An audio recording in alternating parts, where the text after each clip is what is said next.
जवळपास 1000पेक्षा जास्त वर्ष या मंदिराला झाले, तरी पण हे मंदिर अजून ॲज इट इज उभं आहे.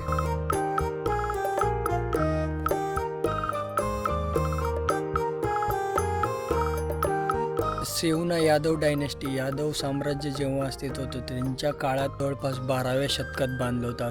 याच्यामध्ये जरासुद्धा सिमेंटचा यूज पण केला नाही. पूर्णपणे मंदिर इंटरलॉक पद्धतीनं बांधलेलं आहे. जसं की लास्ट टाईम हम्पीला होतं इंटरलॉकिंग सिस्टम. या मंदिरचं स्ट्रक्चर आहे ते पूर्ण साऊथ इंडियन आर्किटेक्चर टाईप वाटतं.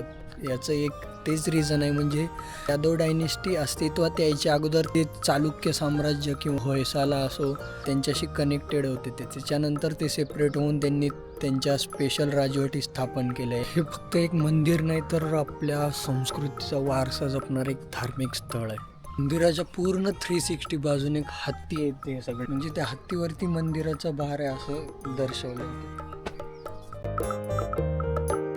हे असं ऐकण्यात आलं होतं की हत्तींच्या प्रत्येक सोंडांमध्ये हिरे होते, त्याच्यामुळे प्रत्येक सोंड हत्तीची इथं डिस्ट्रॉय केली.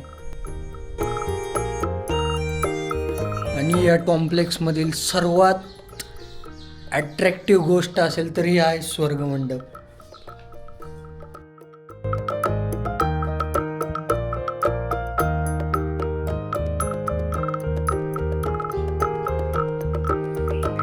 जवळपास 1300 वर्षापूर्वी सुद्धा एवढा परफेक्ट गोल शेपमध्ये कसं काय हा स्वर्गमंडप बांधला असेल.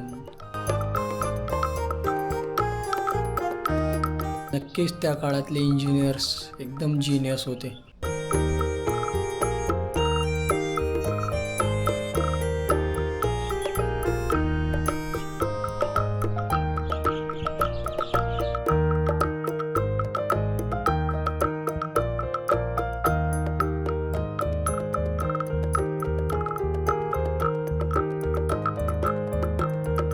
मध्ये उभं राहा. थांबा काका.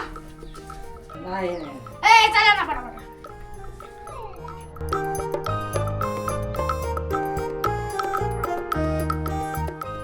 आणि हा मंदिराचा मेन गर्भगृह.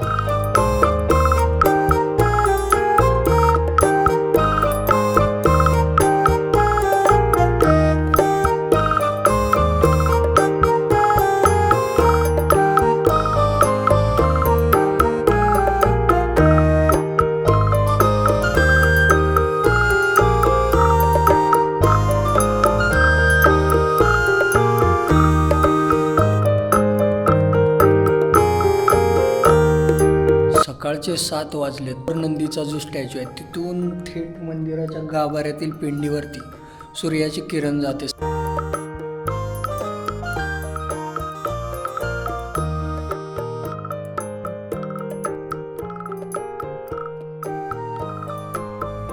आणि या मंदिरावरती केलेलं कोरीवकाम रामायण महाभारतासोबत इथे खजुराहो मंदिरावरती जशा कलाकृती आहेत तशा सुद्धा इथे साकारल्या आहेत. त्याच्यातले काही एक्झाम्पल.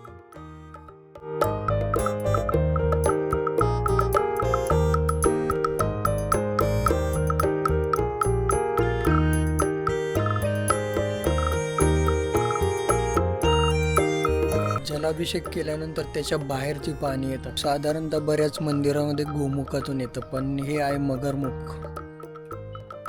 आणि या मंदिराची खास गोष्ट एक अशी की सूर्यदेवाचं मंदिर पण आहे इथं. म्हणजे सूर्यदेवाचे मंदिर भारतात क्वचित 2 ते 3च आहेत, त्यापैकी एक इथे आहे.